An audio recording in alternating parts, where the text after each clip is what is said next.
has the pride, the heritage, the skills and the future to not only deliver this coking coal mine, but the future industries of 4.0. Well, I'm tempted to say, Madam Deputy Speaker, that any tree that is hugged by my honourable friend is a very lucky tree.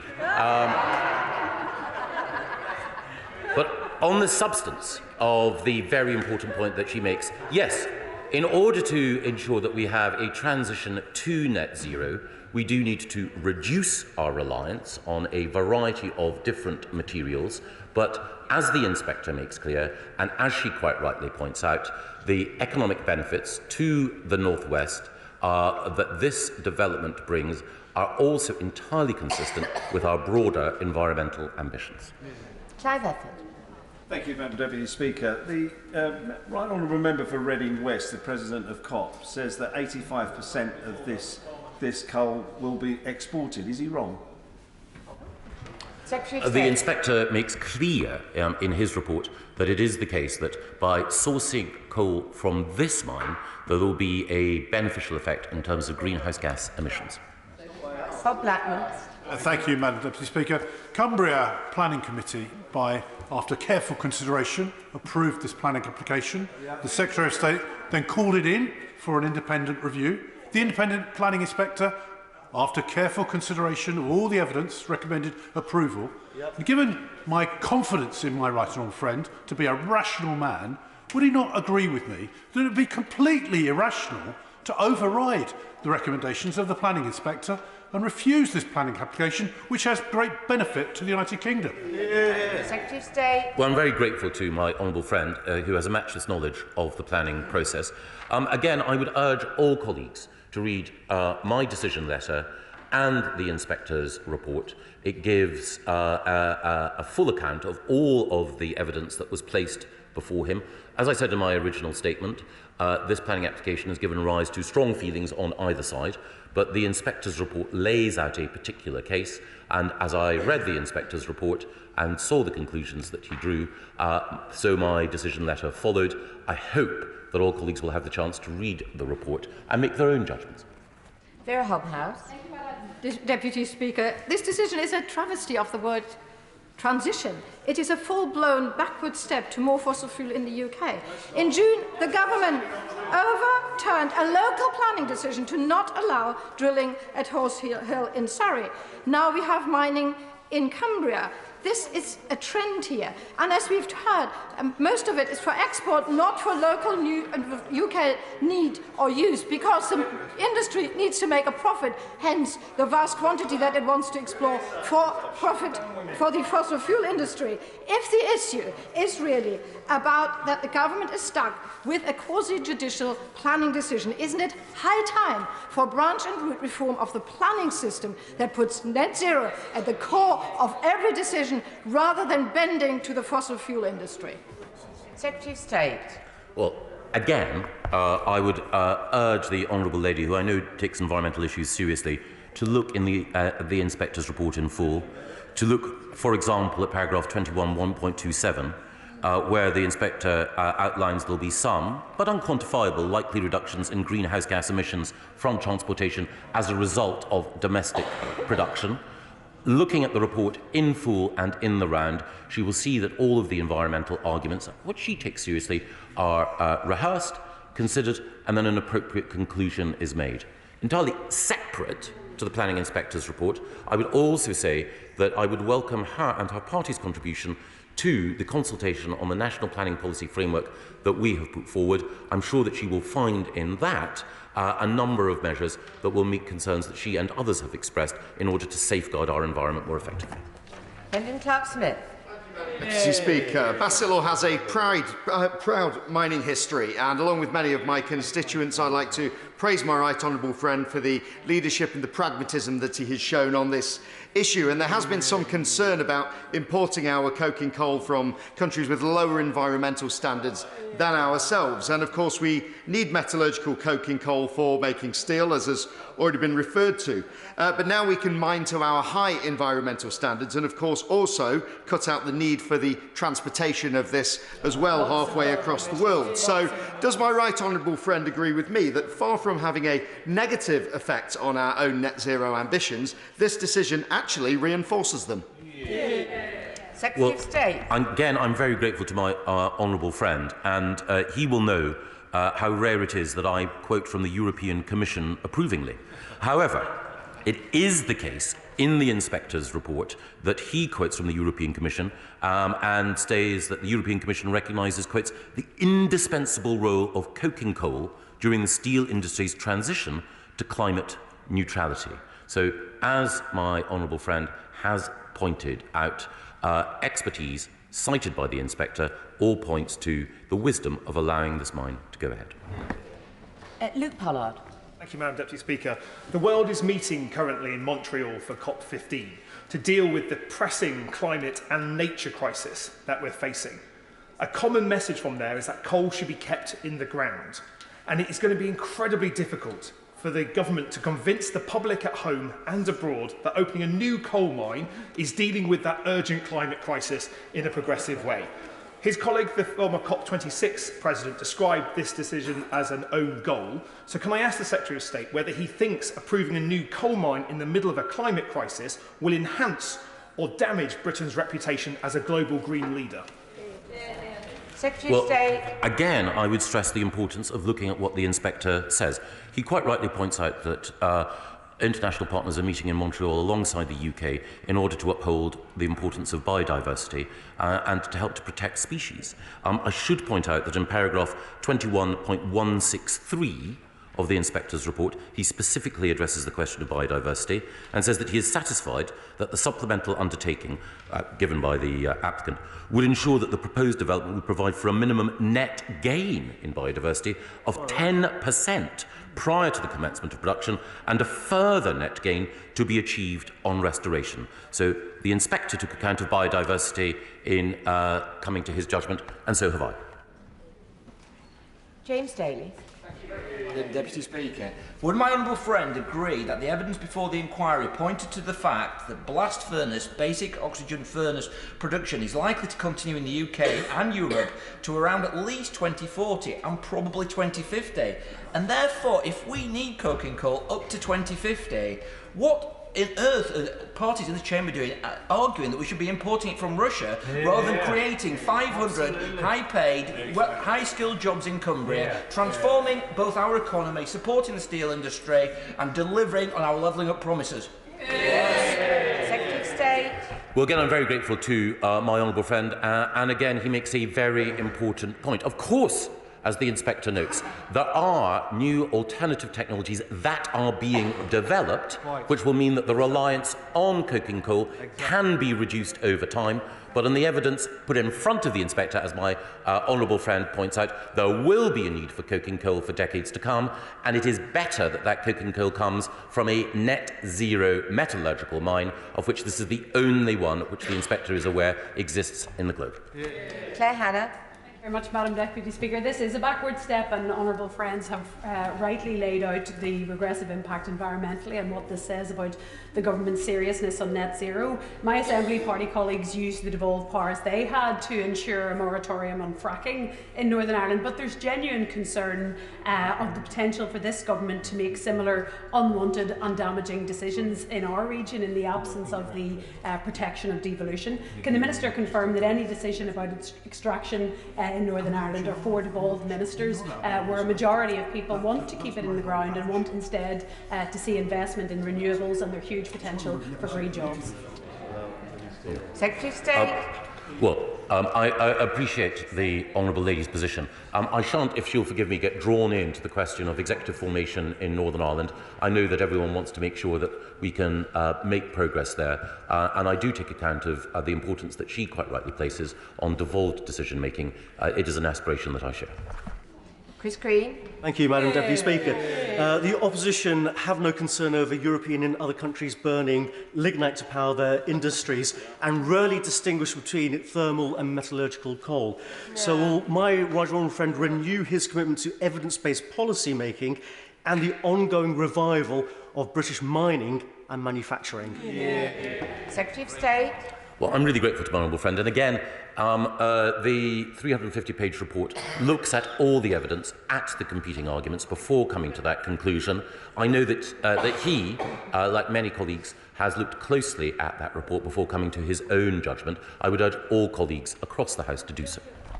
Richard Bergen. Thank you, Madam Deputy Speaker. And a Conservative member over there talked about the ongoing revival of coal mines. This decision is not only an act of climate vandalism, but steel industry experts say it's completely unnecessary and that the British steel industry needs green investment. So we know that when it comes to the issue of the energy crisis, securing good local well-paid jobs across the country, these things are important, but isn't investing in renewables and a national programme of housing insulation the real way to do that? State.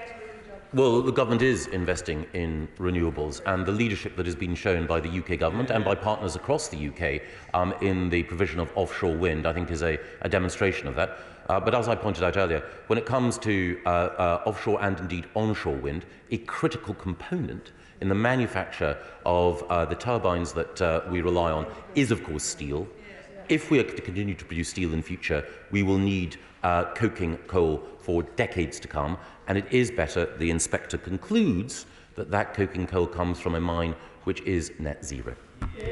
Scott Benton. Thank you, Madam Deputy Speaker. May I commend the Secretary of State for taking this bold decision which will help to create hundreds of high-skilled, high-valued jobs in a part of the country long forgotten by the Labour Party.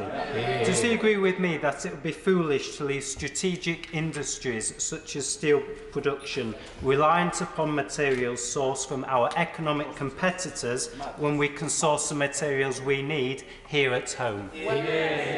Secretary of State. Yes, I think my honourable friend makes a very, very good point. And again, I refer back to my decision letter, where I acknowledge that the inspector makes the point at paragraph 21.121 that the effects of downstream emissions as a result of the extraction of this coal may well be considered neutral or slightly beneficial when compared with other extractive sources. And of course he's referring to the foreign sources of coal, which my honourable friend refers to. Margaret Greenwood. Thank you, Madam Deputy Speaker. I think the Minister has just admitted to my honourable friend, the member for Bristol East, that when he talks of net zero, he's not factoring the use of the coal that's extracted. I would ask the Minister, does he not respect the expertise of the member for Reading West, the former COP26 president, who has said opening a new coal mine will not only be a backward step for UK climate action, but also damage the UK's hard-won reputation through our COP26 presidency as a leader in the global fight against climate change. This is an incredibly important issue. People are really concerned about climate change. I would ask the Minister to think again. Secretary of State. Well, I'm grateful to the honourable lady for making her point. And again, the inspector makes clear that whether or not we use coking coal from the UK or elsewhere, there will automatically be emissions, but it is better, taking every piece of evidence in the round, that a continued reliance on coking coal, and the inspector makes clear that that is likely for decades to come, it is better that that coking coal comes from this mine than from other sources abroad. Jim Shannon. Thank you, Madam Deputy Speaker. Can I thank the Secretary of State very much for a very comprehensive and detailed statement. But can the Secretary of State confirm, and is the Secretary of State satisfied that all steps will be taken and have been taken to protect surrounding environment, and that health and safety would also be paramount, and that local people living close by have been closely and fully consulted? Yes, I'm very grateful to my honourable friend for making all those points.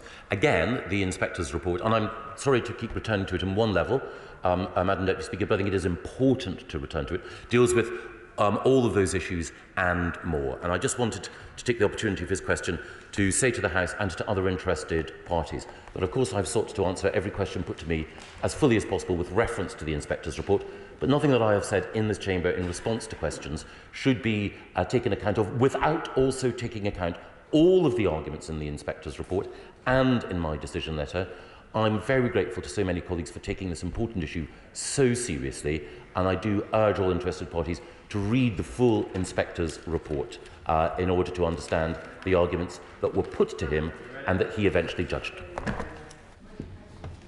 Thanks, Secretary of State. And we now come to the backbench debate on the 12th report of the Health and Social Care Committee, Cancer Services and the Government's response. Chair of the Committee, Steve Bryan, to move.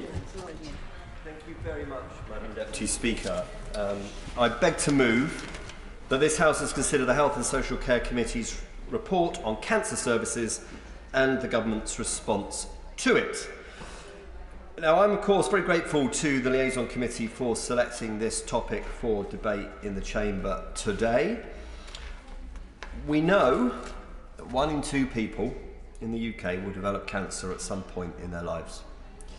So it's no exaggeration to say this is an issue that affects everyone in the House, indeed everyone in the country in one way or another. It's touched my life to the worse many times, and I'll touch on that later.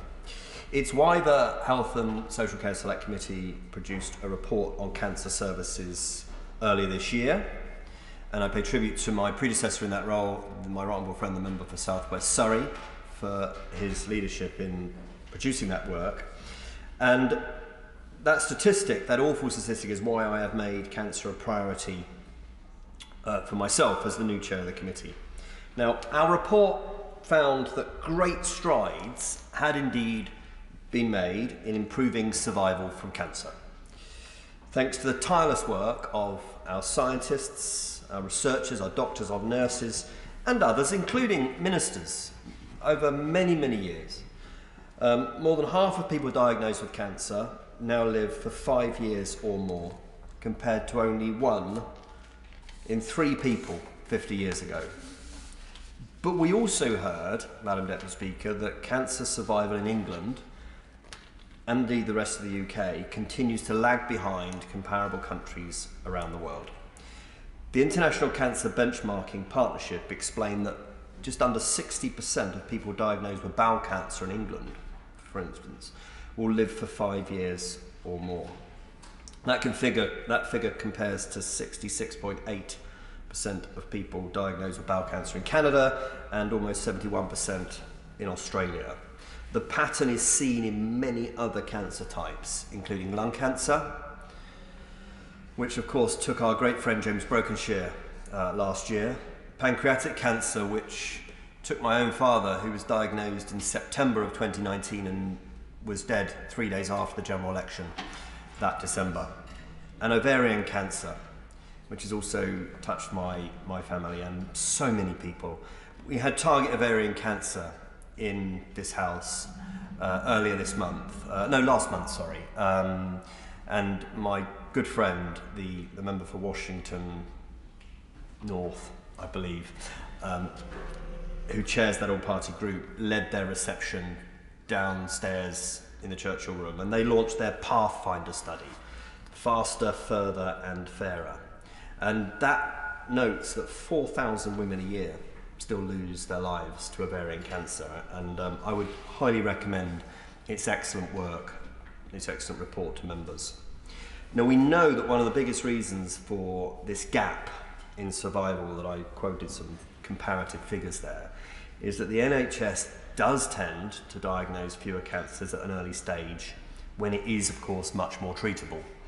Early diagnosis of cancer is magic key, as has been said so many times from these benches.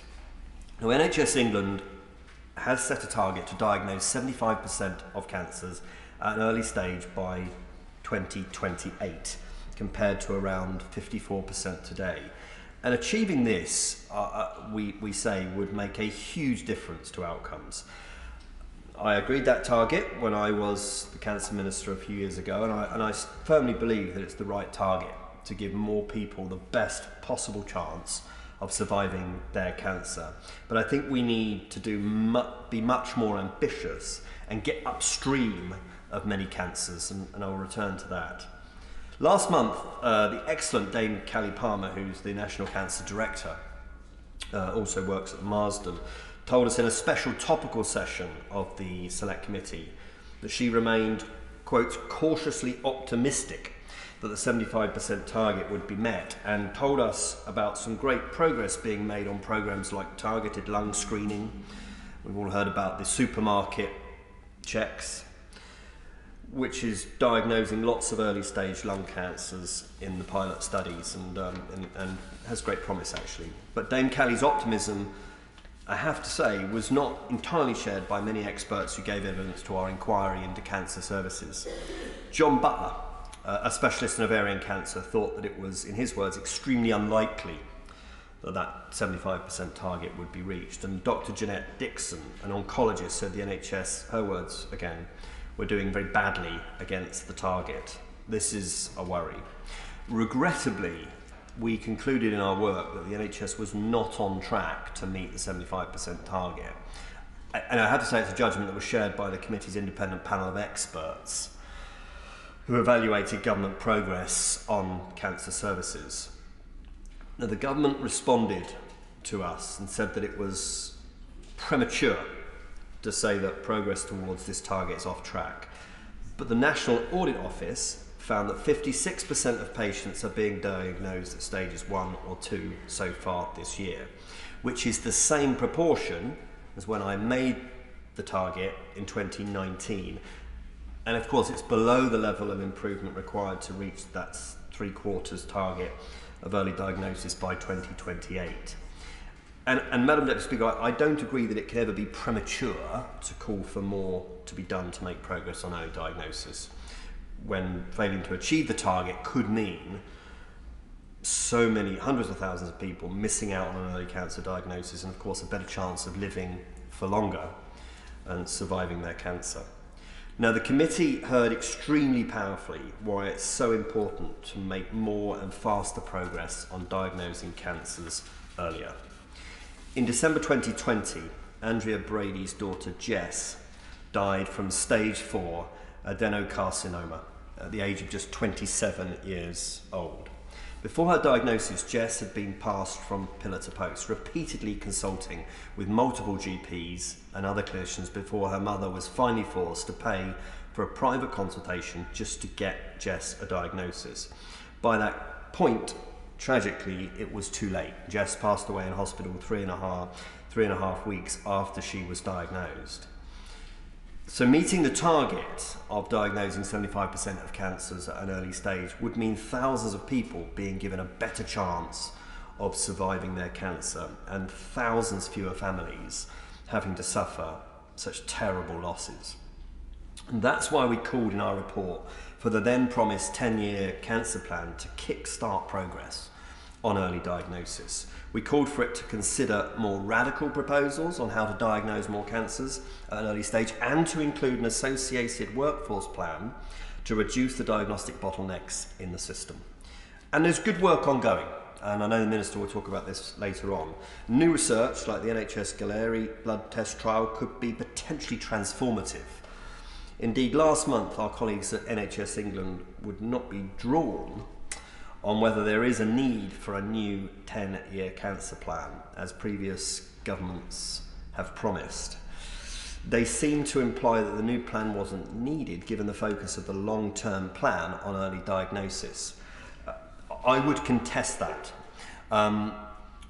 The consultation that was done on a new 10-year cancer plan was responded to by the sector, by charities, by Royal Colleges, by many organisations, and it has set many hairs running and great expectation about there being a future cancer plan.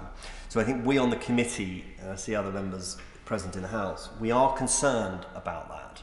And we're not hung up on plans, but in my experience of being a minister, the NHS loves a plan, the NHS needs a plan, and critically it allows this House to see where we are against a plan. So achieving early diagnosis is not just about what NHS England can do from the centre. It's also about improving public awareness of the many signs and symptoms of cancer across all communities. It's about making sure that GPs have good systems in place for managing patients with possible cancers and are able to refer them on for tests without barriers. It's about the continual improvement of screening programmes and hard work, really hard work in local areas to encourage people to come forward. And of course, this is one of the great promise of the new integrated care systems, working with the cancer networks, the cancer alliances, to deliver on that system population, that system early diagnosis, system prevention. And it's about focusing research and innovation on developing new ways to detect cancer, especially those which are hard to diagnose, and ensuring the NHS is set up to roll out new tests quickly. And I referred to Gallery earlier, and I mentioned earlier about upstream cancer. And we're going to be doing a piece of work next year that I loosely call Future Cancer, because it is important, of course, that we diagnose cancers early, and that is the basis of the remarks I'm making today. But at the moment, largely what we do is diagnose cancers, and then when they are symptomatic, and hopefully we catch those symptoms early and then we treat them early, and many cancers, not all, are preventable when that happens. What I'm interested in, as well as that, is future cancer. So where can we get upstream of this? Where can we use our genomics, the NHS's new genomics strategy? Where can we use biomarkers to get ahead of that? And there are big moral and ethical questions that poses to us as a society. But this should not be a reason why we don't go there. It should not be a reason why we don't have that ambition. So all of this is about making sure that there is enough staff and machines in the system to do even more tests and give many more people the best possible chance of being diagnosed with cancer at an early stage. Now, the 10-year cancer plan should look again to make sure the government is truly pulling out all the stops to get to 75% at the early stage by 28. I hope the Minister will confirm the government is still committed to doing this work. And of course, early diagnosis means little if there's not sufficient capacity to provide people with the right treatments at the right time. Unfortunately, the latest data suggests that there has been a decline in the NHS's ability to provide this treatment. Whilst the vast majority of people do still receive timely treatment following a cancer diagnosis, in September nearly 10% of people waited more than a month for their first treatment following a diagnosis, compared to less than 5% in 2019. So that's more than 2,400 people having to wait more than an entire month to begin their cancer treatment, more than double the number waiting that long 2 years prior. As the former cancer director, Professor Sir Mike Richards, a giant in this area, often says, when you're waiting for a cancer diagnosis or treatment, it's not the 31 days that really matter, it's the 31 nights. And I know that people around the country will understand that. With great pleasure. I'm grateful, and I wish to commend the Honourable Member for Winchester, the Chair of the Select Committee, for an excellent report and for an excellent analysis of the problems and the way forward. But he did refer to the latest cancer waiting times, and it's quite timely we're having this debate today, because the new cancer stats have been published by NHS England today, and they do actually show the position's worsening. In October of this year, 39.7% of cancer patients waited beyond 62 days for cancer treatment between urgent referral and treatment. So I think there is an urgency in addressing some of the issues the Chair raises. Indeed, and the reason why we had Dame Callie and actually Professor Peter Johnson, who's the National Clinical Director for Cancer, into the Select Committee a couple of weeks ago is because the NHS has set itself a deadline of next spring, which actually was this spring, to get back to the 62-day wait. And you know, I have everything I have crossed that they can get there, but they need to make it happen. And I know they are relentlessly focused on that. I know the Minister is relentlessly focused on that, but we've got to help them get there. So the committee also heard about the challenges facing surgery and radiotherapy services, which is rather timely that the Honourable Gentleman should intervene on me at that point. I suspect he may speak about this later. Professor Pat Price, who he and I are going to meet early in the new year. He's a consultant oncologist at Imperial College in London, told us that radiotherapy services were lacking staff and machines to be able to deliver the best possible care, and that services were struggling to deliver the level of activity needed to catch up with the cancer backlog. And I will let the honourable gentleman expand on that a bit later on. Professor Mike Griffin, Professor of Surgery at Newcastle University, also highlighted workforce shortages as a significant barrier to effective cancer surgery, but he also told us about the organisation of services. Now, because cancer surgery is often co-located within general, acute and emergency care, it can be subject to delay because of capacity shortage, and this was a particular problem, of course, during COVID. In some places, but not everywhere. In my trust, Hampshire Hospitals, they did a brilliant job to keep cancer surgery on track at all times through doing it off-site, and I pay tribute to Alex Whitfield and her team at Hampshire Hospitals for the organisation that they made with Sarum Road Private Hospital in particular to make sure that patients continue to get their cancer treatment. Professor Griffin called for more ring-fenced hubs to be developed so that cancer surgery can continue even when there are severe pressures on acute care.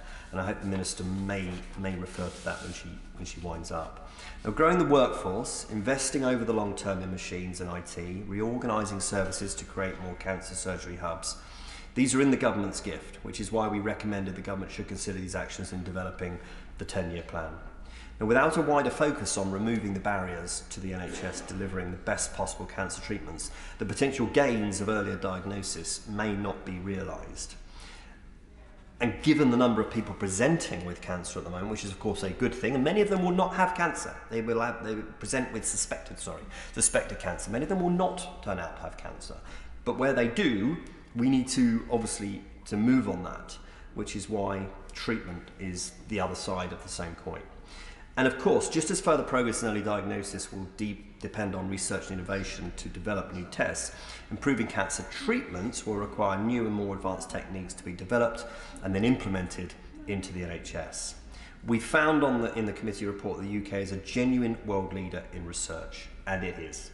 There are unique aspects to the NHS which make it an effective partner for research organisations.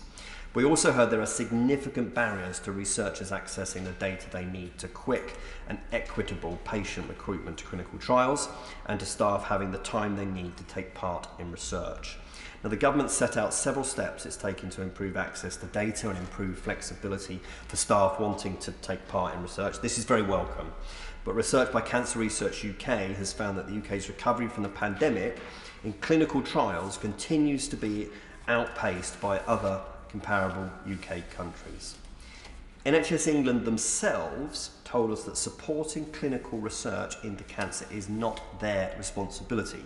So it's clear a wider effort is needed to make sure cancer research taking place in the NHS is well supported and aligned with the priorities for cancer services. Another reason why the plan, I would suggest, is important. Finally, we heard there is significant variation in outcome for people diagnosed with cancer, depending in part on the type of cancer they're diagnosed with, but also demographic factors. The government told us it will be addressing these differences through the Levelling Up White Paper, but also through the Health Disparities White Paper by addressing issues like smoking and obesity, which are more prevalent in our more deprived communities. And on that, there's a story in today's press which suggests that Britain has the biggest increase of early onset diabetes in the Western world. This is a huge concern, and of course I'm not suggesting diabetes is cancer. What I'm suggesting is that we have many suggested actions to reduce obesity around junk food advertising, stuff that follows on from the sugar tax. Much of that has still not been implemented. There are rumours abound. There are always rumours abound here, Madam Deputy